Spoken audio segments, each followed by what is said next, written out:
advanced gratitudeology is learning to lean into and love the suck because it happens and that's what life is about.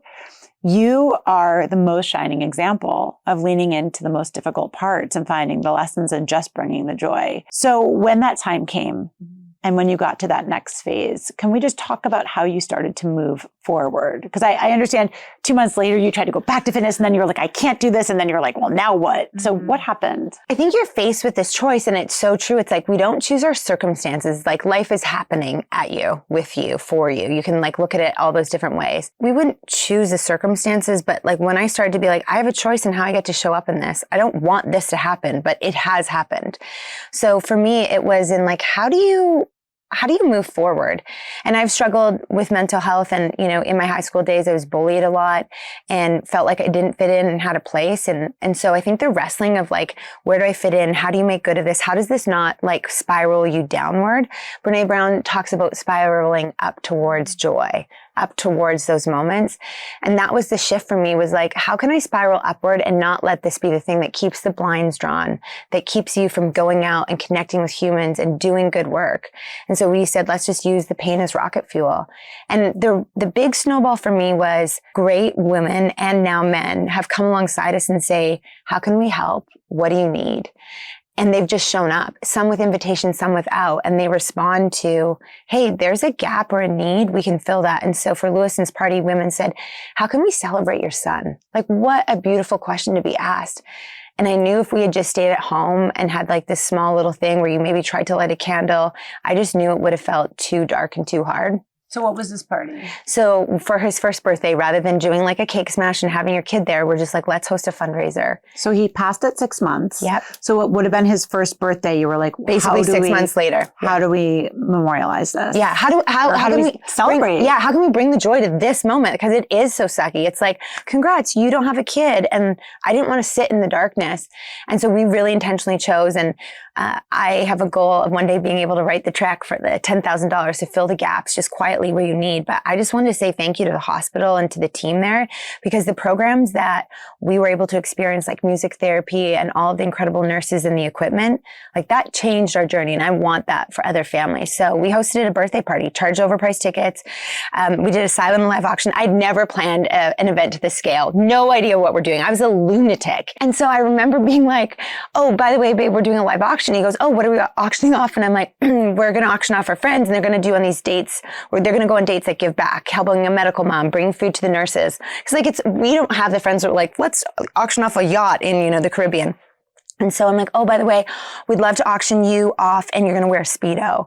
And that is what we did that night. He was the last auction item. Our friend, I think, bought him for $3,000. Oh, Ronnie. Yeah, Ronnie wore a Speedo. Wore a Speedo, danced, we sang happy birthday, confetti cannons went off. And that really was the focus of like, how do we shift out of like the sadness into the joy? And the joy was like, what can we do? What is in our control? And so that's what we do every year. And that snowballed into us. We started a registered charity foundation in Canada. We've raised $2.5 million, and it shifted the trajectory of like all the things I wanted or dreamed of or where I thought my life was going to go totally different. But what an amazing, for me, it's a legacy for our son. And I don't get the privilege, the honor, and the blessing of getting to, you know, this year he would have been in grade 2.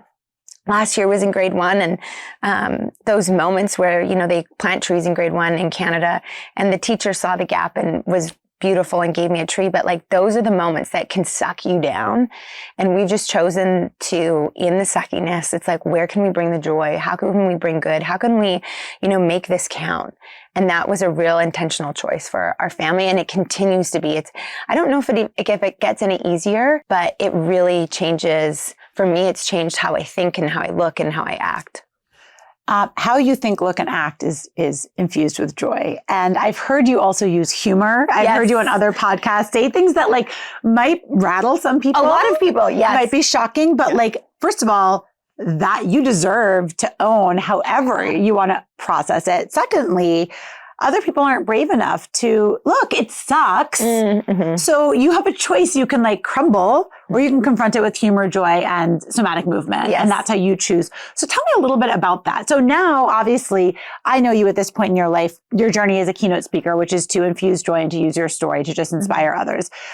People all over the world are going through hard times, and many of them probably right now listening to this podcast think they just can't get through it, whatever it is. And you are such a testament that literally whatever it is, because this is the hardest thing. I would also say one thing that I always talk about is like, my hard is different than your hard. Because I don't want ever people to think, and especially when you talk about grief of a human, like sometimes, women have loss at 6 weeks, or they have loss at, 12 weeks or 20 weeks where you don't even get to hold your baby. And so I just say hard is hard. Loss is loss. Grief is grief. And the big focus for me is like, how do you not stay in the grief? How do you not stay there? How can you move from the problem to what is possible for your life? And the possibilities are endless, but it's a choice. It's a commitment to show up and stay in the game. So tell me a little bit about your speaking journey. Like, I love seeing you on stage. I love seeing you, how you show up on social media. It is pure, untethered joy. Thank you. I mean, I feel like it is, and you can get into your head, but I'm just like, the biggest thing for me is like, if this is the last time that I get to do this and go all in, and I've learned the power of being grateful for having a voice, being able to use it. And I think the real secret sauce there is helping people move from problem to possibility. Cause like, this is just a choice. And that is a guarantee that we will all face in whatever we're walking through in our lives. And so I just love being able to help people shift the mindset. And for me, I really started to geek out on the neuroscience. And like, this is why I believe in health and wellness is such an important focus. Like, I always tell people, you want to change your life, start on your health. Do that. That's the number one thing that you can do. What you put into your body, how you move your body, where you're showing up. Being able to be on stage and share this message of whatever you're walking through, this is just a series of choices. And what I've really boiled it down, because it's like, well, how does this apply corporately, or how does it apply in your everyday? And understanding the neuroscience of, you will face 60,000 thoughts in your day. That's it. That's the average statistic that you face. I mean, I've heard a bunch of stats. This is coming out of Stanford. And out of those, 80%-ish are repetitive, but not all of them are true. So then our brain looks for the evidence. And what I've gotten really good at is looking for the evidence of what is true, because when you see it, then you hold on to the belief. Like the fitness moment where, like, if I looked at you and you wanted to quit, but if I was like, Jamie, you have 2 more left in you, your brain's like, you don't have 2 more left in you. You don't have, but your brain could also be like, Jamie, we've got 2 more left in us. And it might feel impossible, but you access something in your brain, then you look for the evidence, and then you show up with that belief. And that is the power that I've learned from losing my son, Lewiston, and all of these other hard things that I faced is like, this is a choice. What thought will you hook onto? And I look to make sure that they're powerful thoughts that will get me to where I'm dreaming of, or to get me to where I'm going.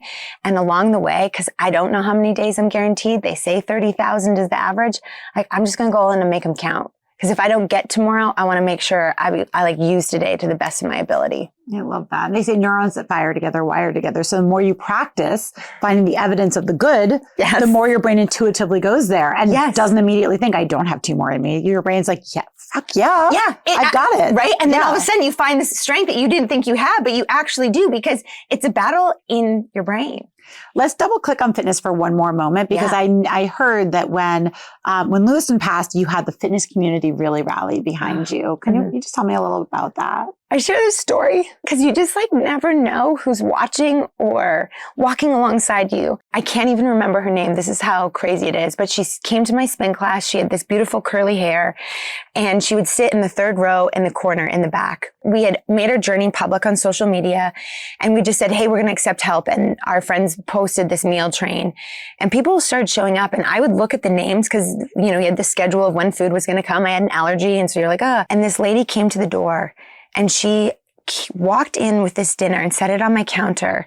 And it was a roast chicken dinner with all of these roasted root vegetables, mashed potatoes. She made these cute little individual fruit cups for my daughter. She's like, I made you extra because I know kids love fruit. And I put some whipping. I was like, what? And it was in that call that this fitness community, in all of the moments that we've had, has come to us since 2016, now right into 2024, where when we do something, those are the people that I know I can count on. They're people that follow through on the things that they're going to commit. They see a need and they fill the gap.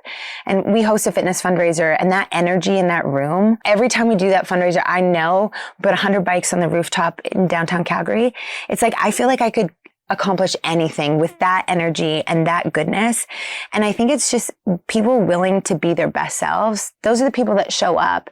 And a lot of people weren't our close friends, but because of Lewiston's journey and them responding to our ask for help, those people have now become dear friends and have changed my life. Tell me a little about your book. The book is, this is my favorite thing about it. I've had, 70-year-old farming friends read the book and be like, Jess, I didn't even pass high school and I read your book and it's not half bad. It's a fun, easy read. I shared this. It was originally going to be a story about my husband and mine's love story, and that is definitely in there. But it's truly about this journey of you get faced with something hard, you have a choice, what's your response, and where's the joy lie in that? Like in everything we face, it's like, where does the joy lie? So I wrote a book about Bring the Joy, all the moments that really led me to making this my life's work, about how can we bring the joy and bring the best into our everyday. And it's a choice. So I share a little bit of my past with some of the boys that I could have been with, Carlos, my Spanish lover, all the way up into meeting my husband, pursuing him, chasing him, to our journey with Lewiston, where that's led us today, and to the work that I'm so committed to doing. When I see you on the road because I follow you on Instagram, of course, so I don't just see the keynote speeches, I see the lead up, the meeting with the people beforehand, and you don't just show up and get on stage and do a talk. You are, from the moment you land wherever you are, a cheerleader, an ambassador of joy. Does that feel like a responsibility or just something that you're wired to do? I think it's both. I think because I have that energy, and I think it's my responsibility because I have this, I stopped caring what people think about me. And we talked a little bit about that. That's a really powerful place to be. Oh, tell us about that comment that you got on Instagram too. Let's talk about that. Okay. I'm driving to the airport from a keynote. So I'm traveling a ton. I've had a ton of travel back and forth. And, you're trying to keep up comments in the DMs. And I remember, I pulled into a parking lot and I was like, oh no, she didn't.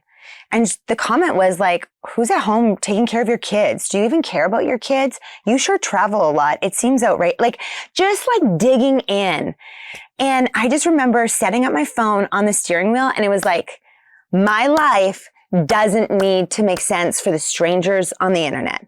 I have people who sit at my table and they're allowed to speak into my life and call me. They're allowed to challenge me. They're allowed to help me be better. But if you are up in the bleachers where you didn't even pay for a seat, not even VIP sitting, you don't get permission to speak into my life. And for a long time, I have struggled with allowing people just to observe and then be like, you're this, you're that, you should do this. This isn't good enough. You suck. And I just don't give permission, and my life will not make sense for anybody. But unless you're paying my bills, sleeping with my husband, raising my babies, building what I'm building, you don't get the opportunity to speak into that. And thank goodness I was in a really solid headspot, because you get all these thoughts you can hook onto. I suck as a mom. I'm not good enough. I can't show up. But I'm like, this is what I'm wired and called to do, is help other people access joy, bring joy to their day, to, their office, in that culture piece, to help to shift mom's perspectives of this is hard. We're in it. But if you can bring the joy, you can shift how it feels in your body.